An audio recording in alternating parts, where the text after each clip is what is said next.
Police file.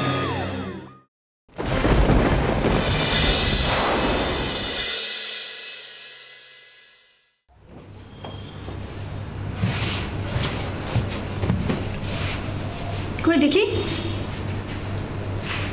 বিট্টুরা পুজো দিতে গিয়েছিল, ওর মা সন্ধেবেলা দিয়ে গেল, তোমায় দিতে ভুলেই গেছিলাম। প্রসাদ খেয়ে আমাদের না হয় মঙ্গল হবে, কিন্তু আমাদের মেয়েটার? ওরও ভালোই হবে, এত চিন্তা করো না তো। নাও প্রসাদটা নাও।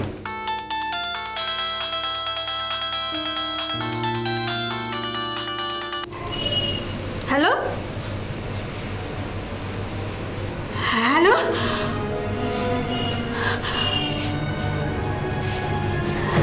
হ্যালো,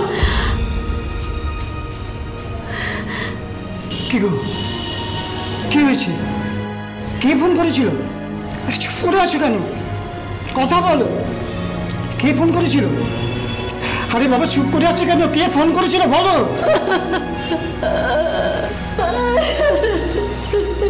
আরে কি হয়েছে? কি কে ফোন করেছিল? বলো বলো বলো, আমাকে বলো। আরে আমাকে কি হয়েছিল? কি? আরে বাবা খাচ্ছো কেন এভাবে? বলো না কি হয়েছে, বলো। তাও কতদিন আগে বিয়ে দিয়েছিলেন? বছর দিনেক হবে, ওই 2013 সালে। 3 বছর ধরে এরকম চলছিল? হ্যাঁ স্যার, বিয়ের মাস 2-এর মধ্যেই। তাহলে এতদিন কেন চুপ করেছিলেন আপনারা?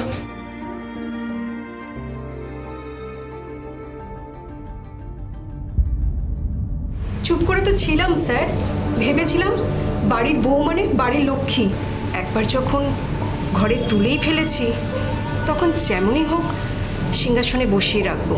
আর দেখুন, ওই সিংহাসনে বসা থেকে এখন আমরা নিজেরাই থানায় বসে আছি। আপনার কোনো বক্তব্য অনুপবাবু? ও আর কি বলবে স্যার, ওর দিকটা একবার ভেবে দেখুন। ও তো সব কিছু মেনেই নিয়েছিল, তবু আজ এই দিনটা দেখতে হচ্ছে।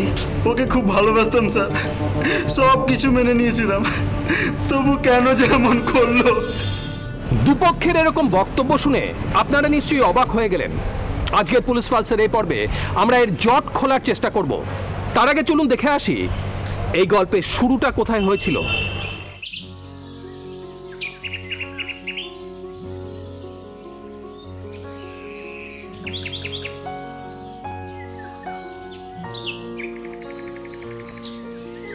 তাহলে মেয়েকে আপনাদের পছন্দ হয়েছে? আপনার ঘটে না, এতটুকু বুদ্ধি নেই। আরে মশাই, মেয়ে যদি পছন্দ না হয় তাহলে কি আর মিষ্টি মুখ করি? ও তা আপনার মেয়েকে আমরা কবে নিয়ে যাব? মানে মানে মেয়েকে আপনাদের পছন্দ হয়েছে? তাহলে এতক্ষণ কে শুনলেন? যান যান, মেয়েকে নিয়ে ঘরে যান, এবার আমরা কাজের কথা বলবো। যাও মা, তুমি এবার ভেতরে যাও। বাবু যা তুই বৌমার সঙ্গে, তোদের দুজনার কিছু কথা থাকতে ভেতরে গিয়ে বলে নে। না না, আমি আর কি কথা? তোর কিছু না বলার থাকতে পারে, কিন্তু বৌমার তো কিছু জিজ্ঞাসা থাকতে পারে। ছি ছি দিদি, ওর আবার জিজ্ঞাসার কি থাকবে? আরে দিদি, আপনি ওদের কেন আটকাচ্ছেন? ওদের নিজেদের কথা থাকতে পারে। যাও যা, মা প্রিয়া তুমিও যাও।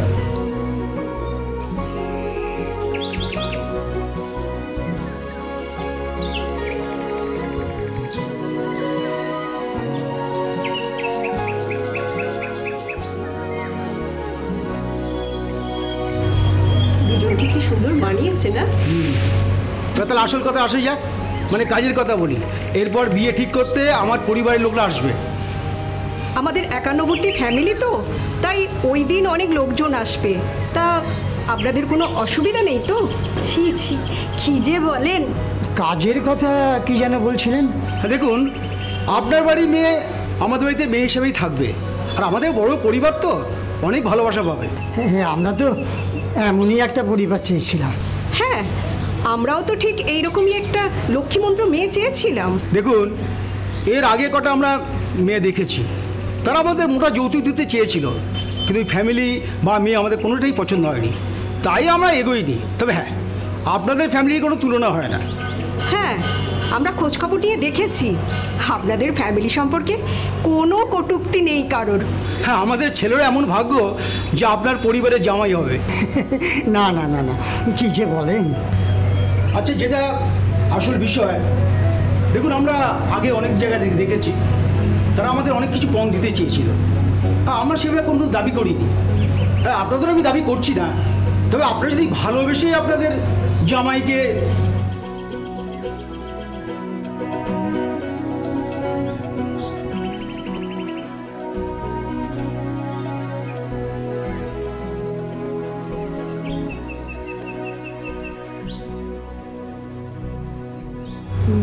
বেশ বেশ, আমরা আছি। ঠিকই আছে। তারপরেও ওদের দাবি আপনারা মেনে নিলেন? হ্যাঁ স্যার, আসলে ভেবেছিলাম এত ভালো বড় একটা ফ্যামিলি, মেয়ে আমাদের সুখেই থাকবে। তাছাড়া স্যার, ওরা এমন হাসি মুখে আমাদের কাছ থেকে পণ আদায় করেছিল, আমরা বুঝতেই পারিনি। আচ্ছা, বিয়ের পর কেমন চলছিল সব? প্রথম প্রথম তো ভালোই চলছিল শুনেছি। হ্যাঁ মা, বলো। এই তো খাওয়া হলো, তোমাদের? আমাদের অনেকক্ষণ হয়ে গেছে। তা তোদের কেমন চলছে বল? খুব ভালো, শ্বশুরবাড়ির সবাই খুব ভালো, আমাকে তো খুব ভালোবাসে। আর ওর একটা কাকিমা আছে না, ও তো আমাকে প্রত্যেক দিন পছন্দের রান্না করে খাওয়ায়। আর অনু, তার কি খবর? ওর কথা আর বলো না, ও তো সারা দিন আমার পেছনে লেগেই থাকে। ঠিক আছে মা, শ্বশুর বাড়ি গেছিস, ভালো করে থাক, গুছিয়ে সংসার কর, তাহলেই তো আমাদের শান্তি। এ কি হয়েছে রে মা? তোমাদের জামাই এসছে। ও তাই নাকি? দে দেখিনি জামাইকে। না, মা তোমার সাথে কথা বলবে। হ্যাঁ মা, বলুন, ভালো আছেন? হ্যাঁ বাবা, তা তোমরা কেমন আছো বাবা? আমার মেয়ে বুঝি তোমাদের সবাইকে জ্বালাচ্ছে, তাই না? সবাইকে নয়, তবে আমাকে পুড়িয়ে দিচ্ছে। সে কি মানে? মানে একটু কিছু বললেই এমন আগুন চোখে তাকায়, ওই তাকানিতে চাউনিতে আমি পুড়ে যাই। ওসবে একদম ভয় পেও না, ওর বাবাও এই ভয়তে ওকে কিছু বলতো না। তোমার যেমন মনে হবে তুমি সেইভাবেই শাসন করবে। শোনো না বাবা, আমার ফোনের ব্যাটারিটা লো, এক্ষুনি বন্ধ হয়ে যাবে। কাল ফোন করে কথা বলছি, ঠিক আছে? রাখছি, ভালো থেকো তোমরা। কি হলো, হট করে ফোনটা কেটে গেল? আরে মায়ের ফোনের ব্যাটারি লো। ও আচ্ছা, কি করছো? কিন্তু আমার তো ব্যাটারি ফুল চার্জড আছে। বললাম না, ফুল চার্জ আছে। হ্যাঁ, তাহলে ওই কথাই রইলো। আমি কালী কমলকে বলে দিচ্ছি। ঠিক আছে, বলে দে, বলে দে। এ কি, তুমি চালিয়ে এলে? বৌমা কোথায়? বৌমা একটু বেরিয়েছে পূর্ণার সাথে। পূর্ণা বলতে ওই ল্যাংড়া বামনের বউ তো? হ্যাঁ দাদা। কেন? না, কপাল করে পেয়েছেও বউকে, যেমন দেখতে বাপের বাড়ি থেকে দিয়েছেও ঢেলে, একেবারে 5 লক্ষ টাকা গ্যাস। ল্যাংড়া বামন তো পুরো মালামাল। তোরা যেন কত নিয়েছিলিস? ওই আর কি, মানে এত টাকা নয়।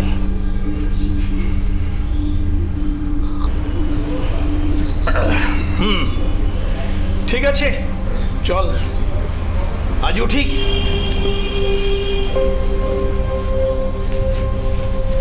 কি গো, তুমি কি ভাবছো? কিছু না। বাপনের 5 লাখ টাকা? বাপন ল্যাংড়া হয়ে 5 লক্ষ টাকা পেয়ে গেল, আর আমাদের ছেলেটা দেখো সুস্থ সবল।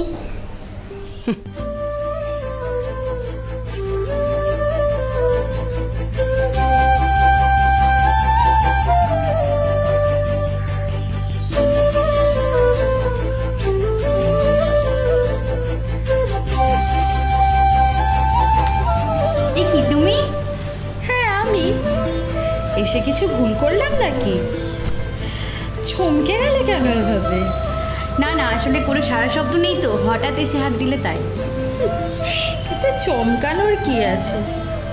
বাহ, ওই দেখি দেখি দেখি, বেশ ভালো ডিজাইন তুলেছো তো। তা এটা কার জন্য, দাদার? না না, বাবার জন্য। আসলে বাবা গত বছর কাউকে একটা এরকম ডিজাইনের সোয়েটার পরতে দেখেছে, সেই ছবিটা এনে আমাকে দেখিয়েছিল, বলেছিল বানিয়ে দিতে। তা গত বছর আর হয়ে ওঠেনি, তাই এবার দিচ্ছি, এই আর কি। তা তুমি কখন এলে? এই 10 মিনিট হলো। এসে দেখি সবাই ঘুমোচ্ছে, তাই তোমার ঘরেই এলাম।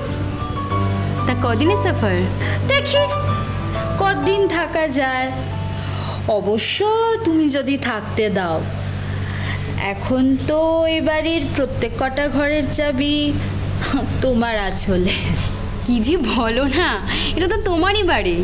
না গো, আর আমাদের নেই, এখন শুধু দাদার। কি যে বলো এসব। হ্যাঁ গো, সেটাই। এই দেখোই না, যদি সত্যি এখনো আমার বাড়িই থাকতো, তাহলে কি আর আমি আসার সাথে সাথে জিজ্ঞেস করতে পারতে, বলো বৌদি, কতদিনের সফর? সেটা তো থাক থাক, আর কিছু বলতে হবে না। বলছি শোনো না, এই উলটা না আমার খুব পছন্দ হয়েছে। আসলে এই কালারটা ওর খুব প্রিয়।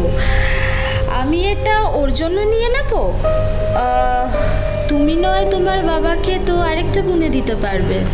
আসলে বাবারও এই কালারটা খুব পছন্দের।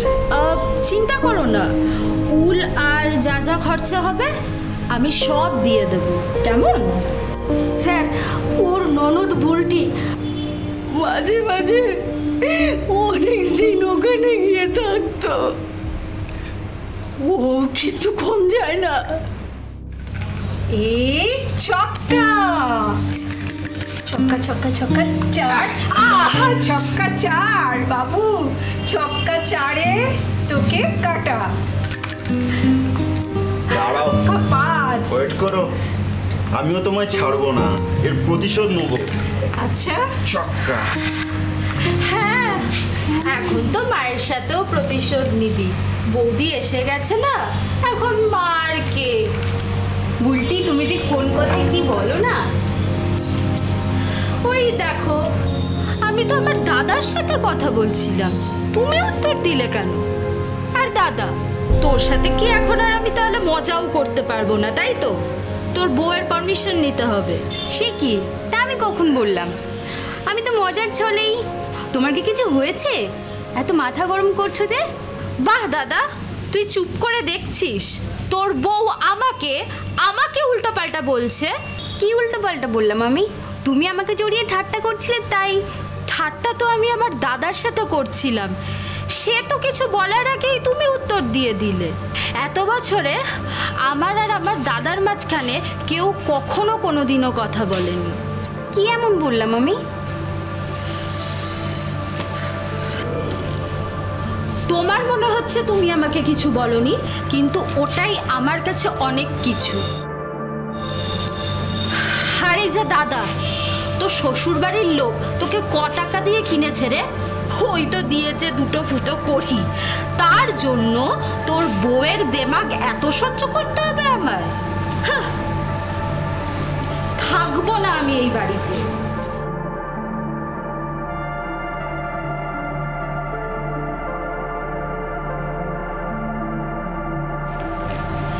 এই সোয়েটারটা, এই সোয়েটারের জন্য তোমার এত জ্বলন না? এই না, নেব না আমি। শান্তি,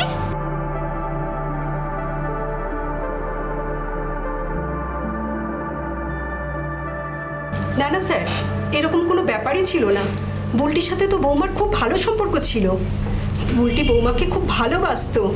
শুধু বুলটি কেন, আমাদের পরিবারের সবাই বৌমাকে খুব ভালোবাসতো। তবে কয়েকদিন পর থেকে একটা জিনিস আমরা লক্ষ্য করলাম। কোথায় নিয়ে যাবে? স্বর্গে? বেশ, যাবো যাবো, নিয়ে চলোই না।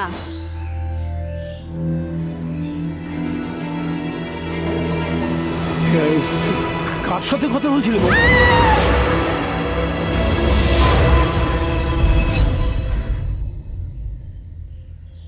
কি হয়েছিল রে? তেমন কিছু নয়, ওই রোজকারের মতন দুপুরবেলায় ছাদে উঠছিলাম। ওপরে ওঠার সময় হালকা শুনলাম বৌমা যেন মনে হয় কার সাথে কথা বলছে, ওই কি স্বর্গে নিয়ে যাওয়া ঠাওয়ার এইসব বিষয়ে। ওপরে উঠে দেখি কেউ নেই। এরপর আমি বৌমাকে জিজ্ঞাসা করলাম, তুমি কার সঙ্গে কথা বলছিলে বৌমা? এটা জিজ্ঞাসা করতেই চিৎকার করে কেমন যেন অজ্ঞান হয়ে আমার উপর পড়লো। এই তো বৌমা চোখ খুলছে, জ্ঞান ফিরছে। কোথায় আমি? এই তো বৌমা, তুমি ছাদে। তুমি কার সঙ্গে কথা বলছিলে বৌমা? কারোর সাথে না তো, আমি তো কাপড় মিলতে এসেছিলাম। সেগুলো কোথায় মিলতে হবে তো? সব সব ঠিক আছে মা, তুমি কোনো চিন্তা করো না। তোমার শরীর এখন কেমন আছে? চল তুমি চলো নিচে গিয়ে রেস্ট নাও। না তো, আমার শরীর তো ঠিকই আছে, কিচ্ছু হয়নি আমার। তা বললে হয় মা? এই তো একটু আগেই জাটার করে তুমি অজ্ঞান হয়ে পড়ে গিয়েছিলে। কার সাথে কথা বলছিলে বৌমা স্বর্গে যাও নিয়ে? কারোর সাথে না তো। দাদা নিজের কানে শুনেছে তুমি কার সাথে কথা বলছিলে। তারপর দাদা ডাকতে তুমি অজ্ঞান হয়ে যাও দাদার গায়ে। এরকম আমার হয়, আজ অনেক দিন পরে হলো। আপনারা ঘরে যান মা, আমি জামা কাপড়গুলো মিলেই আসছি, খাবার দেবো।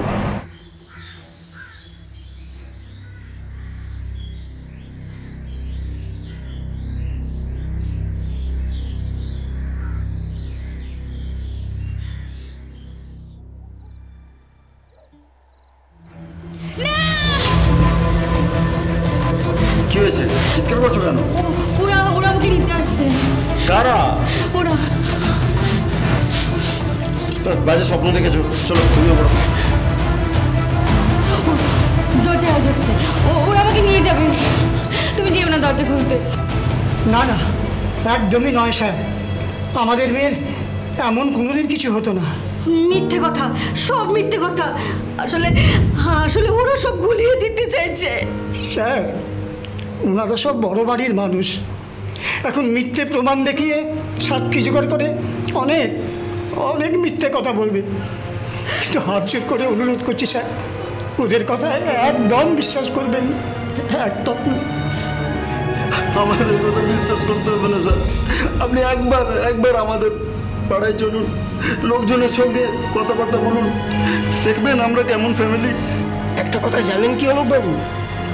ডোন্ট জাজ এ বুক বাই ইটস কভার। তাই বাইরে থেকে দেখে কাউকে বিচার করা যায় না।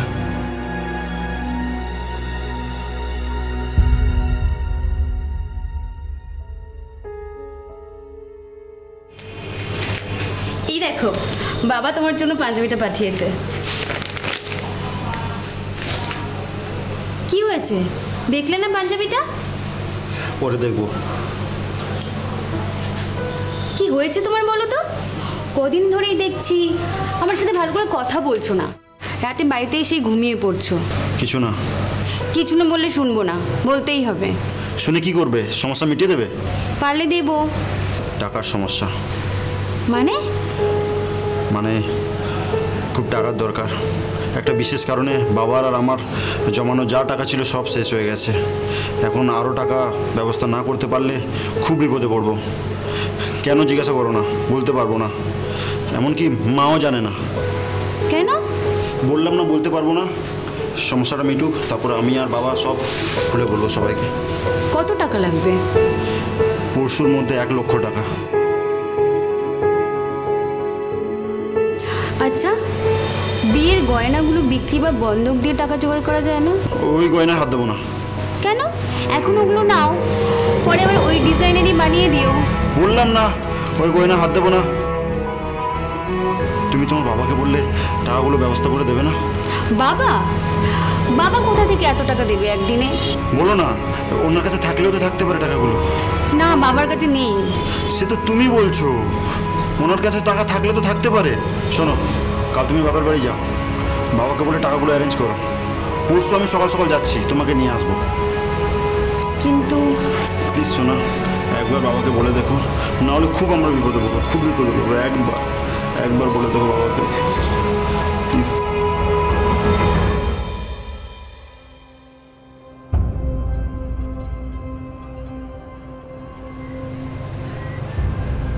সবই তো বুঝলাম, কিন্তু মা, তুই তো সবই বুঝিস। মাত্র 2 মাস হলো তোর বিয়ে দিয়েছি, এতগুলো টাকা খরচা করে। না না বাবা, আমি কোনো চাপ দিচ্ছি না, তুমি চিন্তা করো না, ও ঠিক ম্যানেজ করে নেবে কারো কাছ থেকে। দেখ মা, তুই তোর বাবাকে ভুল বুঝিস না। এতে ভুল বোঝার কি আছে? আর সত্যিই তো, বাবা এই মুহূর্তে এতগুলো টাকা কোথা থেকে পাবে? আসলে কি বলো তো, ও বারণ করেছিল তোমাদের কাছে টাকা চাইতে আসতে, কিন্তু আমিই জোর করলাম। না না, সে তুই ঠিক করেছিস। অনুপ আমাদের ঘরের জামাই, ও তো শ্বশুরমশাইয়ের কাছে হাত পেতে টাকা চাইতে লজ্জা পাবে।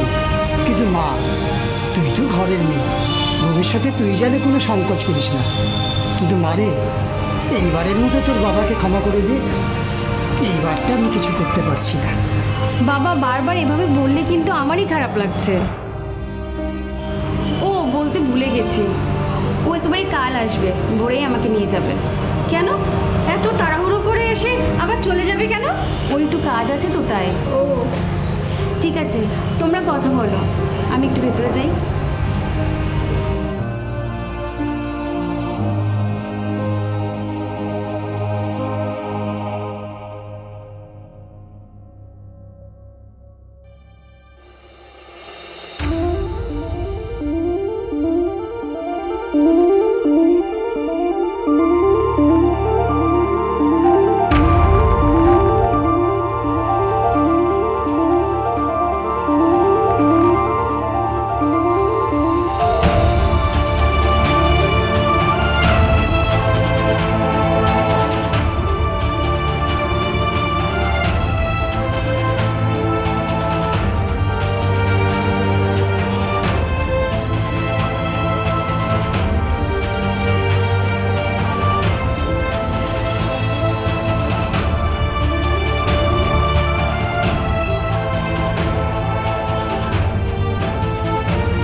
এরপর থেকে মেয়ের ওপর অত্যাচারের মাত্রা দিন দিন বাড়তেই থাকলো।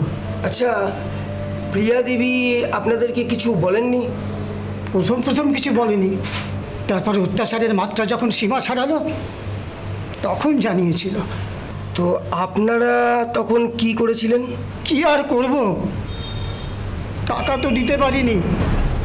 করজোরেও একদিন ওদের বাড়িতে অনুরোধ করতে গেছিলাম, কিন্তু প্রিয়ার ওপর অত্যাচারের কথা ওরা মেনেই নিল না।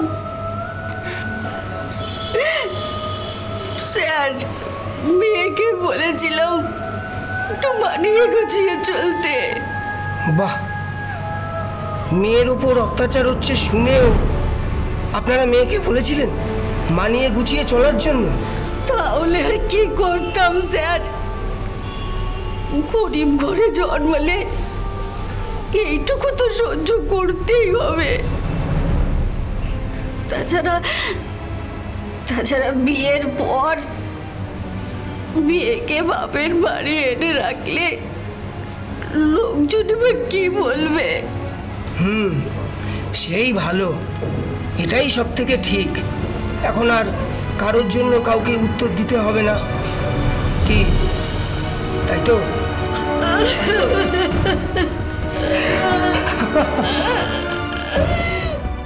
শোনো, শিল্পীর বিয়েতে এ বাড়িতে অনেক লোকজন আসবে, একদম ঘর থেকে বেরোবে না, আর কারোর সঙ্গে কথাও বলবে না। আমি তাহলে বাড়ি চলে যাই এতদিন? একদম নয়, তুমি চলে গেলে বাড়ির কাজগুলো কে করবে? বাড়িতে বিয়ে, ওই সময় প্রচুর কাজের চাপ থাকবে। তাহলে বাড়িতে থাকলে তো লোকজন কথা বলবেই, আমাকেও তো বলতে হবে। বলবে না, যারা জানে জানে, আর যারা জানে না তাদের কোনোভাবেই জানানো যাবে না যে তুমি অনুপের বউ। এখনো সময় আছে, বাবার কাছ থেকে গিয়ে টাকাগুলো নিয়ে এসো, নাহলে কখনো এই বাড়ির বউয়ের অধিকার পাবে না। আমি একটা বড় লোকের মেয়ে থেকে বিয়ে করে নেব, আর তুমি থাকবে এ বাড়ির চাকরানির মতো। তোর বউকে বুঝিয়ে বাইরে আয়, তোর সঙ্গে কথা আছে। শোনো, এখনো তো এ বাড়ির মেঝেতে শুতে হয়, এরপর আমি বউ নিয়ে এলে তোমাকে ওই চিলে কোঠার ঘরে গিয়ে ঘুমোতে হবে। অবশ্যই এখানটায় শুতে পারো, যদি আমার বউয়ের সঙ্গে ফুলসজ্জাটা দেখতে পারো আমার কোনো ক্ষতি নেই।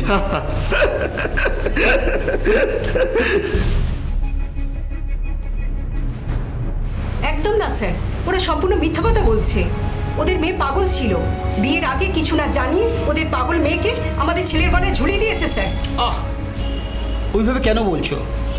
আপনি কিছু মনে করুন না স্যার, ও আবেগের বশে বলছে। তবে হ্যাঁ স্যার, আমার দাদার এই মেয়ের বিয়েতে ওকে আমরা সামনে আনতে পারিনি, মানে আমাদের সম্মান রক্ষার জন্য।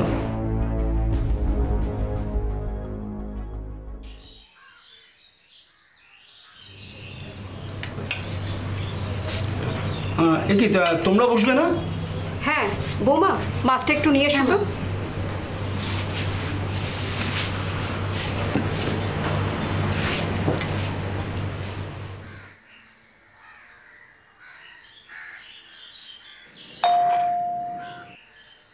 এই সময় আবার কে এলো?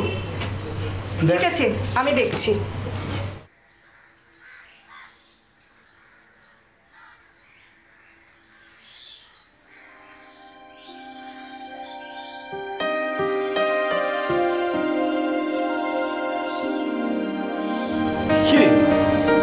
আজ রবিবারের দুপুর, হ্যাঁ এত দেরিতে খাওয়া দাওয়া? বাবা একটু লেট করে এলেন তো তাই। ও হ্যাঁ, আমি ভাবছিলাম বাড়িতে বসে আছি, যাই তোদের দুজনের সাথে একটু শিল্পীর বিয়ের প্ল্যান ট্যানগুলো একটু করি আর কি। ঠিক আছে, তুই বস, আমি খেয়ে আসছি। আচ্ছা দাদা, আপনি কি একটু কিছু খাবেন? না না না, তোমরা খাও, আমি খাও না, তোমরা খাও।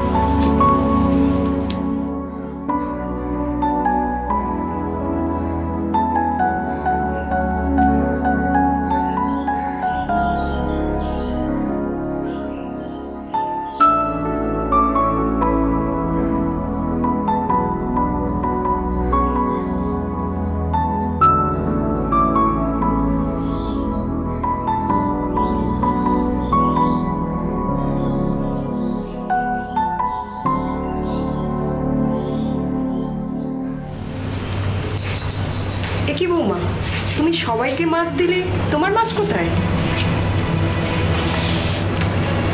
আমার মাছ আমি আলাদা করে তুলে রেখেছি। কেন? ও, তুমি ভাজা মাছ খাবে বুঝি? না না,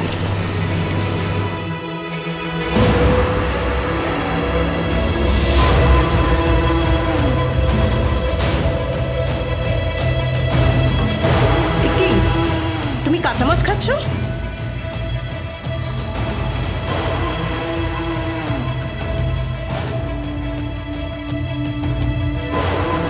কি তুমি কাঁচা মাছ খাচ্ছ কেন?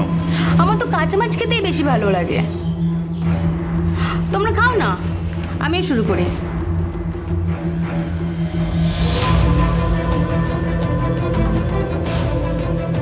এইসব কারণে যেটা চাইছিলেন না শিল্পীর বিয়েতে পিয়া উপস্থিত থাকুক। হ্যাঁ স্যার, আমাদেরও খুব কষ্ট হয়েছিল বাড়ির একমাত্র মেয়ের বিয়েতে বাড়ির বৌমাকে না রাখতে গেলে। সবই তো বুঝতে পারছেন স্যার। বিশ্বাস করুন স্যার, সত্যি আমাদের কিছু করার ছিল না। কিছু করার থাকলে অন্তত আজকের এই দিনটা দেখতে হতো না। কিন্তু ওনারা তো বারবার বলছিলেন যে আপনার মেয়ে মানসিক ভারসাম্যহীন ছিল, আপনারা লুকিয়ে বিয়ে দিয়ে দিয়েছিলেন। না স্যার, সব মিথ্যে, এ মিথ্যে কথা। কিন্তু জানেন স্যার, ওরা এত বড় শয়তান, আমার মেয়ের পেটে বাচ্চা থাকা সত্ত্বেও ওকে খেতে দিত না। এমনকি আমাদের কিনে দেওয়া ফলমূল ওর কাছ থেকে জোর করে কেড়ে নিত।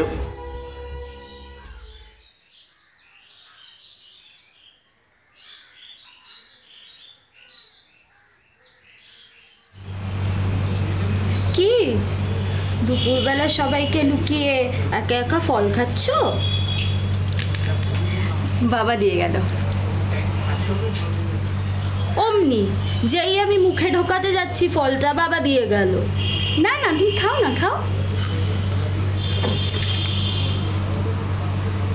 সে তো খাবই।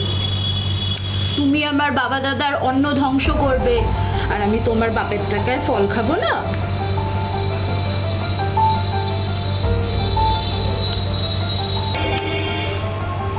নাও। ধরো। দিবি না, একদম দিবি না। তোর দাদা যাওয়ার সময় বলে গেছে যতদিন পর্যন্ত ও বাপের বাড়ি থেকে 50,000 টাকা না আনবে ততদিন পর্যন্ত কিচ্ছু খেতে পাবে না। মা, আমি না হয় নাই খেলাম, কিন্তু পেটে যে বাচ্চাটা আছে ও তো আপনাদেরই বংশের। ওরকম একটা বাচ্চা গেলে আরো 10টা বাচ্চা আসবে। আমার বাবুর সে ক্ষমতা আছে, বুঝেছ? আর শোনো, বাপের বাড়ি থেকে 50,000 টাকা আনার ব্যবস্থা করো। নে ফলগুলো সব নে, চল বুলটি।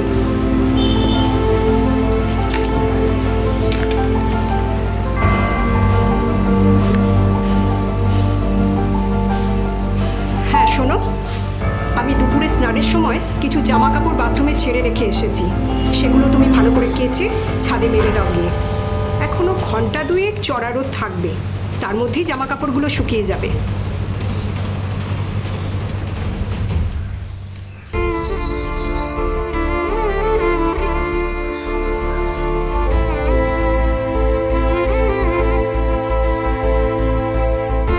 আরে তোদের খাওয়া দাওয়া হয়ে গেছে? হ্যাঁ মা। মা শোনো না, বলছি বাবা 50,000 টাকা জোগাড় করতে পারলো? না রে মা, তবে তোর বাবা দিন রাত চেষ্টা করছে। আরে আমার একটা সত্যি করে কথা বলতো, ওরা তোকে খুব অত্যাচার করছে তাই না রে?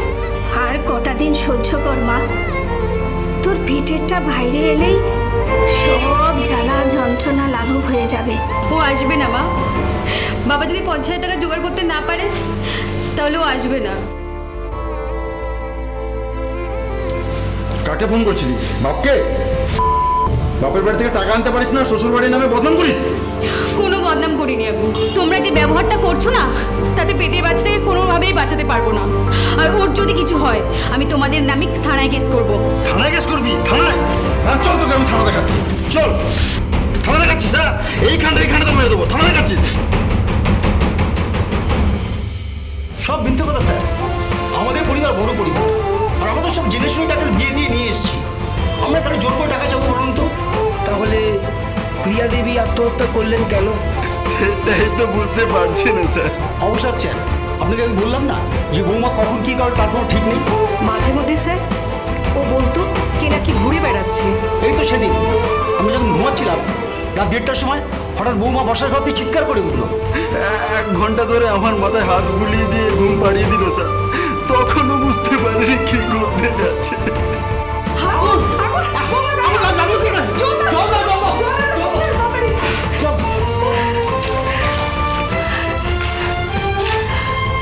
প্রিয়া, প্রিয়া কি করলে তুমি? কি করলে প্রিয়া?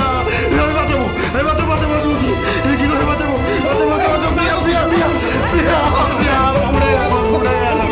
ওর সহ্য করতে পারছিল না, ওর শুধু একটাই চিন্তা ছিল ওর পেটের বাচ্চাটাকে শুধু কি করে বাঁচাবে।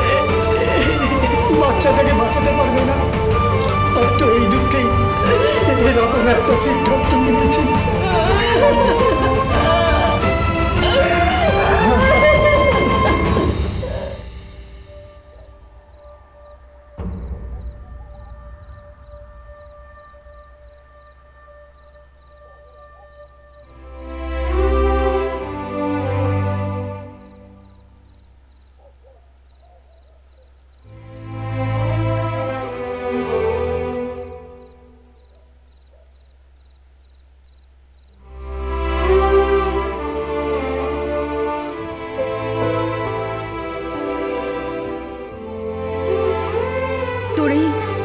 হতভাগী মাকে ক্ষমা করে দিস বাবা। তুই পৃথিবীতে আসার পর মৃত অবস্থায় আমি তোকে দেখতে পারবো না রে, তাই আগেই এই সিদ্ধান্ত নিচ্ছি। এরপর আমার মতো হতভাগী মায়ের পেটে তুই আর আসিস না।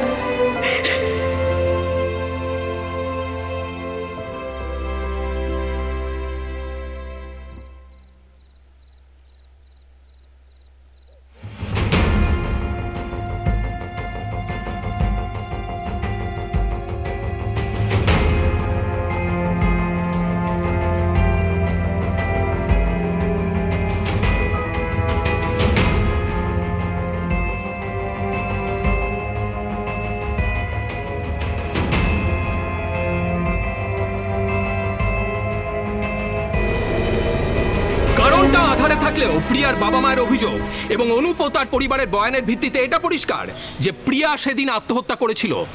30শে অক্টোবর রাত 1:30টার সময় 4 মাসের অন্তঃসত্ত্বা অবস্থায় প্রিয়া গায়ে আগুন লাগিয়ে আত্মহত্যা করার চেষ্টা করে। এরপর তার স্বামী, শাশুড়ি এবং পরিবারের লোকজন মিলে তাকে প্রথমে সাগর দত্ত হাসপাতালে নিয়ে যায়। সেখান থেকে তাকে স্থানান্তরিত করা হয় কলকাতার আরজি কর হাসপাতালে। আমাদের পুলিশ ফোর্সের টিম এই ঘটনায় অত্যন্ত শোকাহত। আমরা প্রিয়ার পরিবারের প্রতি জানাই সমবেদনা। পাশাপাশি এই কেসের আসল সত্যতা তাড়াতাড়ি উঠে আসুক, প্রশাসনের কাছে সেই অনুরোধ জানাই। মনে রাখবেন, পণের জন্য গৃহবধূর উপর শারীরিক বা মানসিক নির্যাতন যদি ঘৃণ্যতম অপরাধ হয়ে থাকে, তাহলে পণ দেওয়াটা হলো সেই অপরাধের যজ্ঞের আগুনে ঘি ঢালা। এই দুটোর কোনো একটি চোখের সামনে ঘটতে দেখলে সঙ্গে সঙ্গে প্রতিবাদ জানাবেন। এই মেয়েটি প্রতিভা দাস, যার বিবাহ ওই আমিনম বণিকের সঙ্গে হয়েছিল 23শে নভেম্বর 2015 সালে, এবং এই বিয়ের পর থেকে তার উপর শারীরিক এবং মানসিক নির্যাতন শুরু হয় যৌতুকাদির জন্য, এবং তার শাশুড়ি, তার পিসি শাশুড়ি, অন্যান্য আত্মীয় স্বজনরা তার উপরে সব রকমভাবে শারীরিক এবং মানসিক অত্যাচার শুরু করে। ফলস্বরূপ সে 23শে অক্টোবর 2016 সালে গায়ে কেরোসিন তেল দিয়ে নিজেকে আত্মহত্যা করে। 4 নভেম্বর মৃত্যুর আগে সে একটা জবানবন্দিও পুলিশের কাছে দিয়ে গেছে যে তার মৃত্যুর জন্য কে দায়ী। আজ এই পর্যন্তই। পরবর্তী পর্বে ফিরে আসবো এরকমই কোনো সত্য ঘটনার চিত্ররূপ নিয়ে। ততক্ষণ সুস্থ থাকুন, সতর্ক থাকুন, সাবধানে থাকুন।